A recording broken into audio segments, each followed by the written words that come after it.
Have you ever noticed how easy it is to mindlessly say those words we just spoke aloud? Here at our church a few years ago, we noticed that saying the prayer seemed to be something like a race, a test to see who could get to the end the quickest. So we started slowing it down, way down, to the point that now when I hear the prayer said in other contexts in that quick way, I'm stunned. How can they go through it that quickly? Here at our church, we learn to put on the brakes simply in how I lead it from the pulpit. I do say it at a very slow tempo. I love it when I hear people get a little bit ahead of me and I can sense them pulling back. And I hope that means that they're waking up a little bit and they're taking some time to listen to what it really says rather than just getting immersed in rote repetition. It's important for us to really listen to what we're saying in this prayer, and that's the purpose of this summer's series on the Lord's Prayer. Over the next several weeks, we're going to take time to learn what it is that we are really praying and to use that knowledge and our learning to deepen our experience of having this prayer be a way of true, deep connection with God.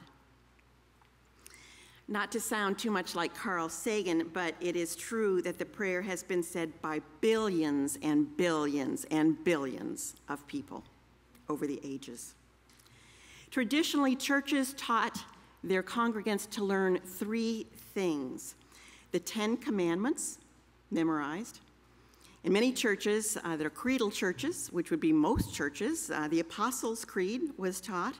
And also, I think in virtually all churches, the Lord's Prayer was memorized by kids as well as adults who were seeking to be baptized and to come into communion in the congregation. By the end of the first century, Christians were saying it 3 times a day, morning, noon, and night, which makes sense because the Jewish people, the earliest Christians were Jews, also said prayers at regular intervals throughout the day. These early Christians also said it whenever they gathered for communion or for baptisms. Whenever they came together, there was the Lord's Prayer. Now, the Lord's Prayer is patterned in one way, kind of similar to the 10 Commandments. The first commandments have to do with God. And then the last 6 of the 10 Commandments have to do with our relationships. In the Lord's Prayer, the first statements have to do with God. God is like a father. God is in heaven. God's name is to be holy. We pray for God's kingdom to come, God's will to be done. And then it shifts. The last petitions are about us on a more personal level. Give us our bread. Forgive our debts. Lead us not into temptation. Deliver us from evil. It's a very short prayer, really. For the kids who heard from Jennifer about memorizing it, don't worry. You'll have it in no time at all. It's just a few lines. But it is the most authoritative prayer that we say together because it is the prayer that Jesus taught his disciples. And we learn about that in the scripture in 2 different places, 2 slightly different versions, slightly different takes on how this came about. In Luke 11, the disciples came to Jesus and they said, "Lord, teach us to pray like John taught the disciples to pray, his disciples to pray." And Jesus proceeded to give them what is a little bit shorter version, which you'll find in Luke 11. Now, Matthew 6, Matthew in chapter 6, which is the Sermon on the Mount, we have the version that is more similar to what we say in church today. It's a little bit more fleshed out, a little bit more lyrical in how it's put forth. It's in the context of Jesus having a long discourse of teaching and then of speaking to the disciples and telling them not to pray in a showy way, not to do it to impress others about their piousness, but to pray in a quiet setting. A quiet setting.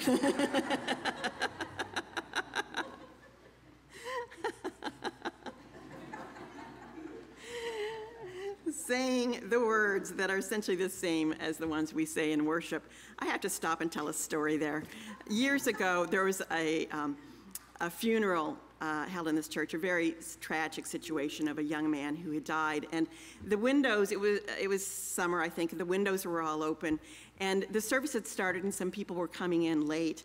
And just as I was speaking about the importance of quiet and in worship, and was saying, I think it was a psalm related to that, up pulls some motorcycles outside the window. They're revving their engines. It was actually the part of, it was in 1 Corinthians that speaks about how when I was about being a child, and then I became a man and I put away childish things. That's when their motorcycles showed up. So you never know how God is going to keep us on our toes. But back to the Lord's Prayer. Let's begin at the very start of this prayer. Our Father. That's what a lot of people call the Lord's Prayer. They call it the Our Father. Now, it's interesting that the word that Jesus uses here is not the formal Father. I don't think a whole lot of us refer to our dad face to face as Father. We used to teasingly refer to my dad as the father figure, but I'm not sure how that got started. But the way that Jesus refers to God here is more like saying dad or daddy or papa. It's very familiar.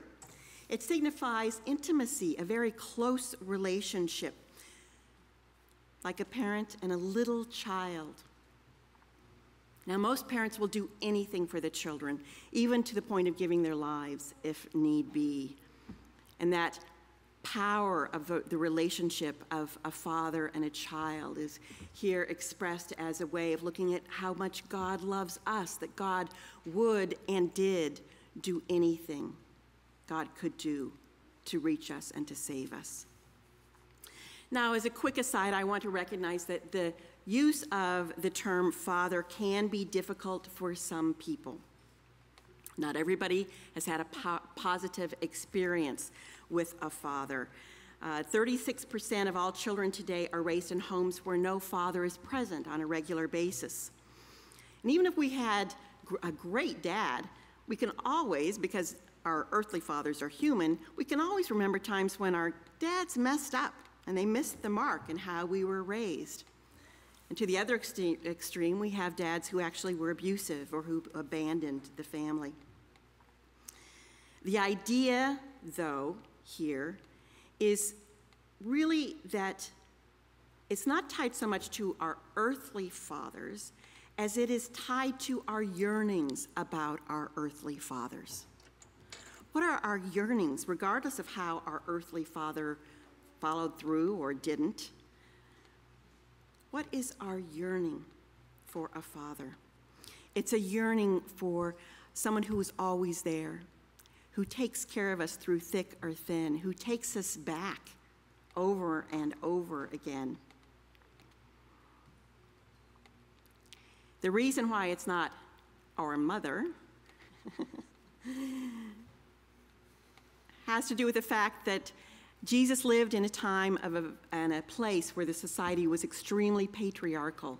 There really are very few images in our Bible that are feminine in nature, the divine feminine. We can pull a few out, but they are rather far and in between.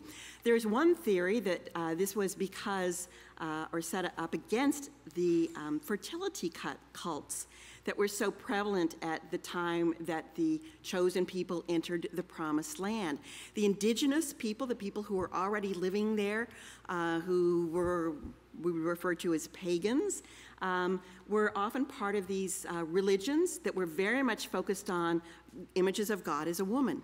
And so perhaps the Jewish people wanted to distance from that, and maybe that played in part into the desire to keep with those male images. We're not really sure.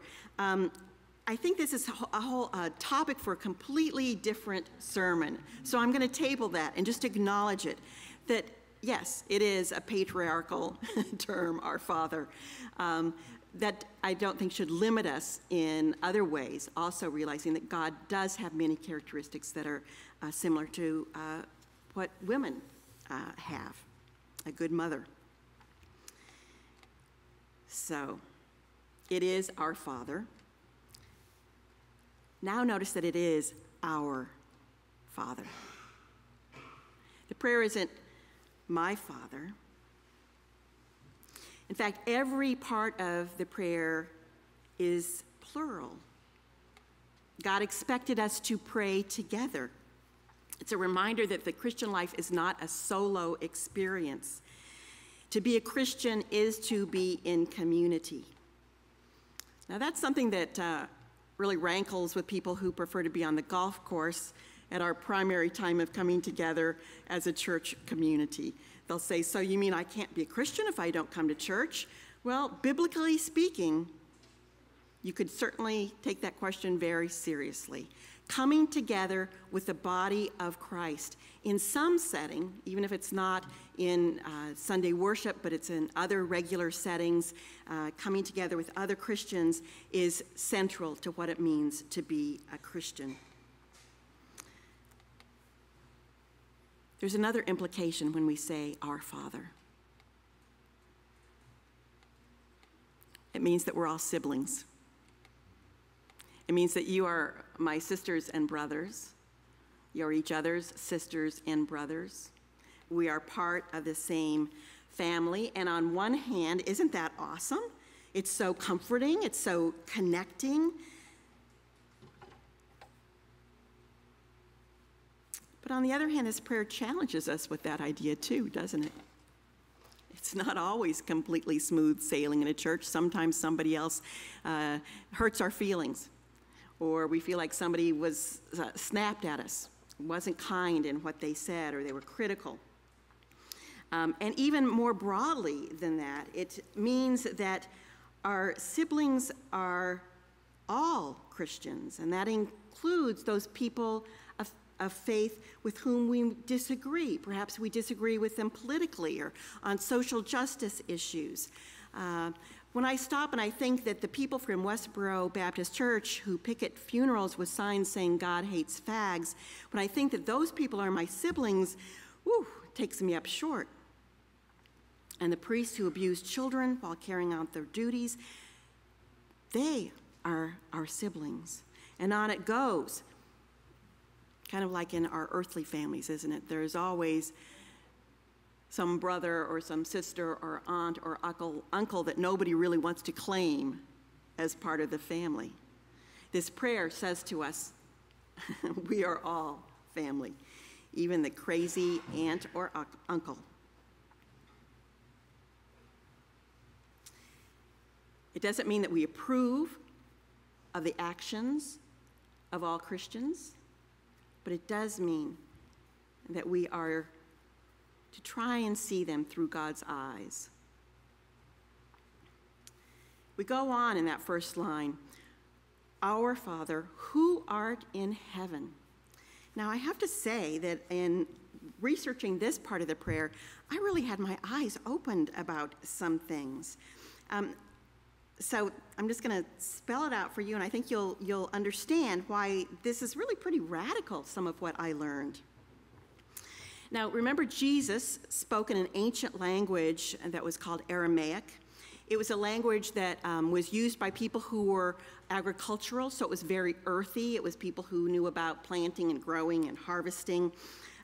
Aramaic had lots of great images of the wonders of the world. In Aramaic, though, the word heaven isn't some totally out there idea. It's also a metaphysical idea. It's referring to the light and the sound and all that energy that flows through all of creation. We can also dig into the meaning of the word heaven in the Bible by looking at the Greek translation of the Aramaic, because the written texts that came to us were in Greek, which was the spoken language at the time that they were written down, or the written language. And here in Greek, we see some other meanings as well. The Greek word for heaven is Uranos, and it has three meanings. The first one is air. Air. The air that we breathe in is heaven. Amazing. The air we breathe in is heaven right now, whenever we take a deep breath. A second meaning of Uranos, the Greek word for heaven, is that it's referring to the sky above us, the Earth's atmosphere that surrounds the entire planet.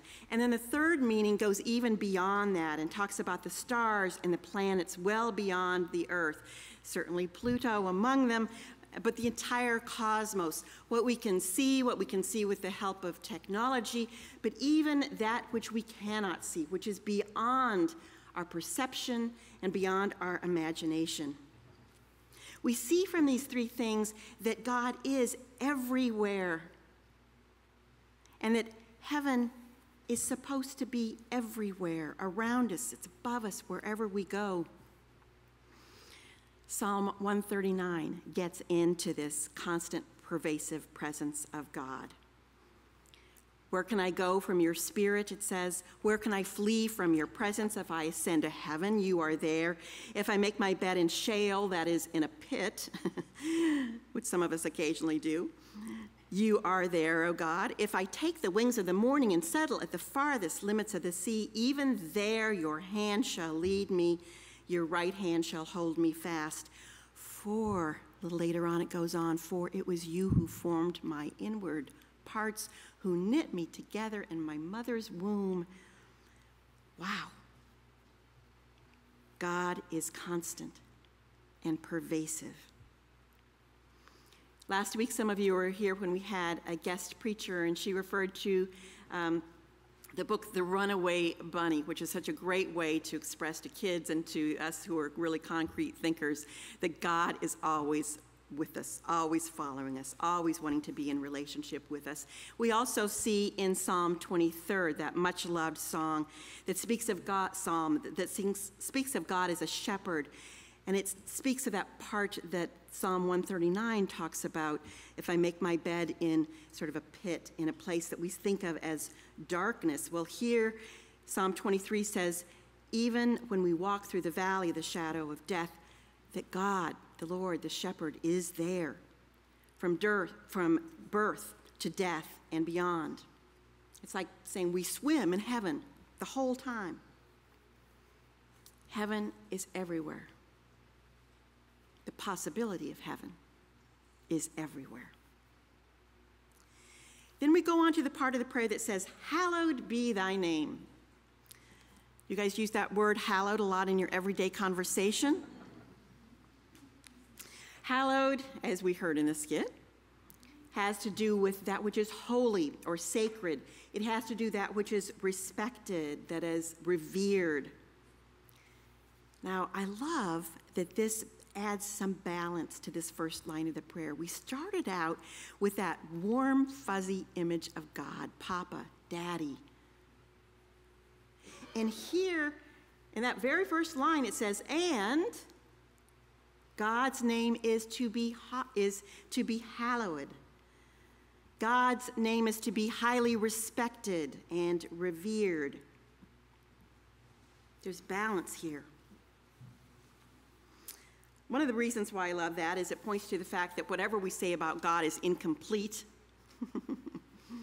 We may get that idea of God as Papa in our mind and think, yeah, that's it. And then we find out, oh, and God also is not warm and fuzzy.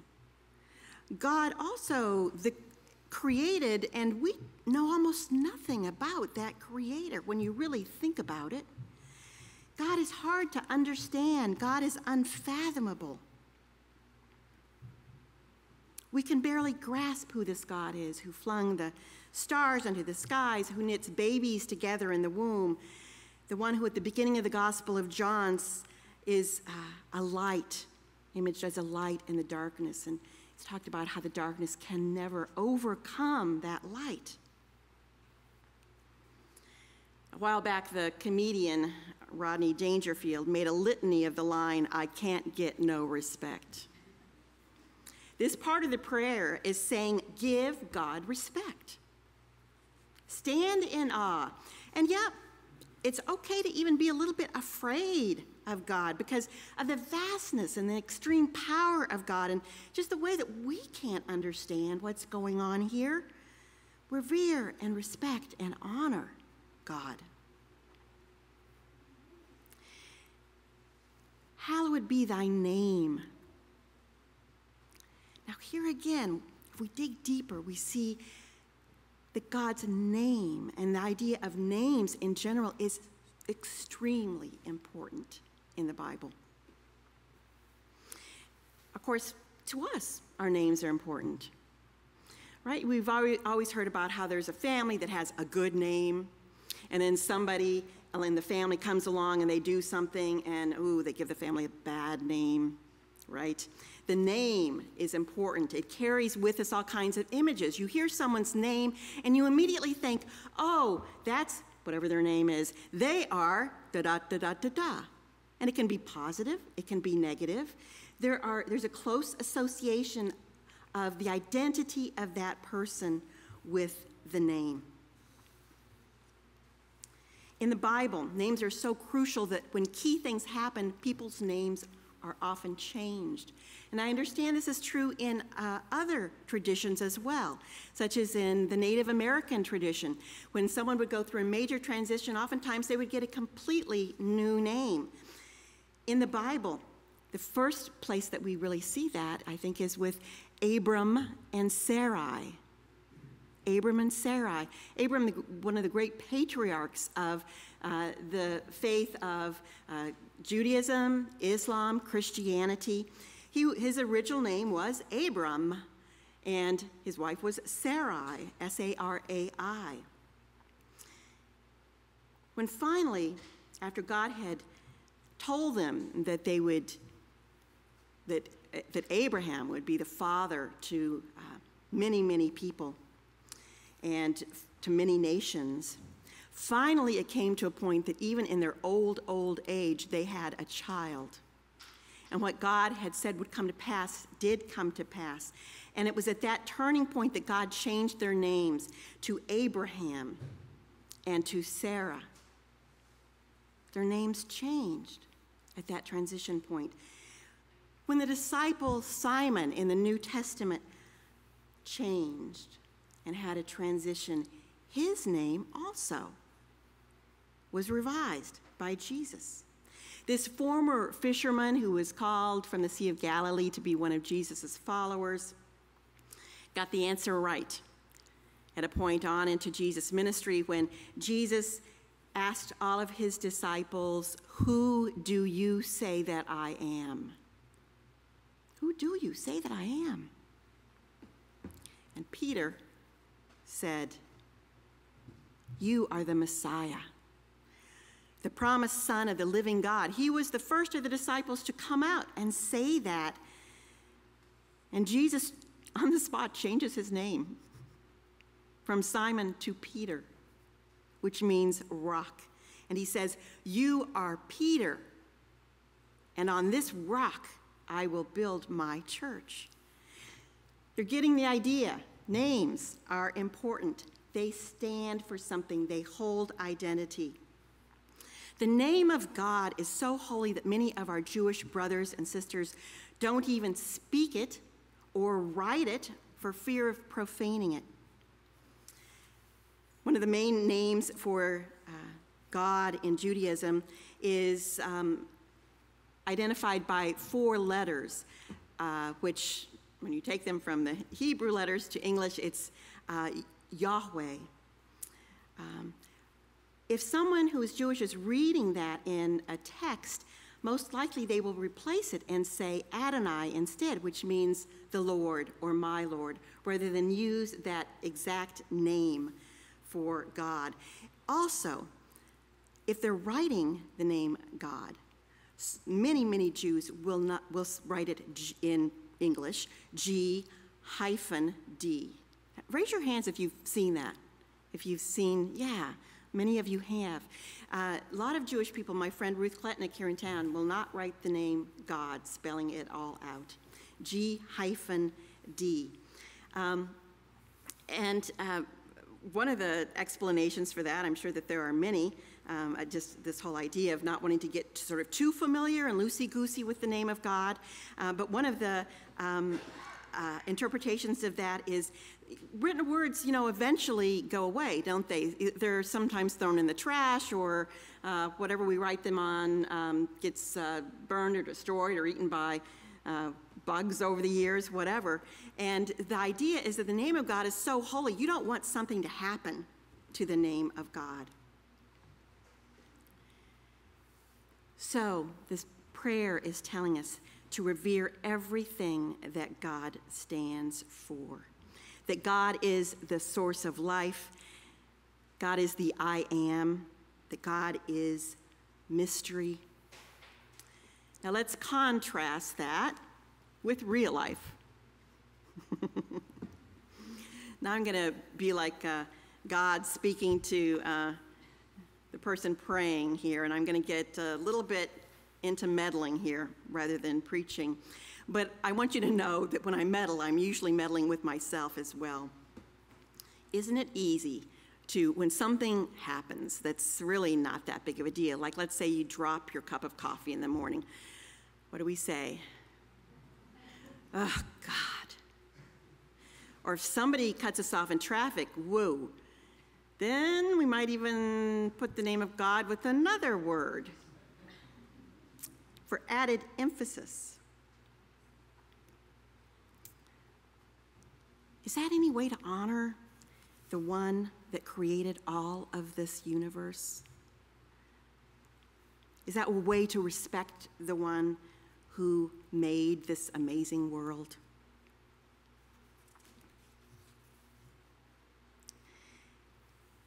I also recently heard about a pastor who came to realize that his own name sometimes was held in a little bit more of a holy way by him than he held God's name. Pastor, this is a name that many of you know from Bible studies we've had, Adam Hamilton from the Church of the Resurrection in Kansas City. He told a story about how he once was giving a speech somewhere talking about a vision that he had for the church, and afterwards someone came up from the audience that was gathered there, and they said, I'm so moved, I really think I want to give a large amount of money to this project that you're working on. And Adam said, well, that's wonderful. Would love to have you be part of what we're doing, to be a partner with us. And they continued talking, and a little bit later this person said, I'm going to double what I said I would give. And the conversation went on, and Adam was so amazing in his passion and how he communicated that by the time everything was done, this man had basically quadrupled what he initially said he was going to give. Now, he was very excited about this. He went back to the hotel and he felt really pretty good about himself. And then everybody he told about it kept saying, Adam, you are so wonderful.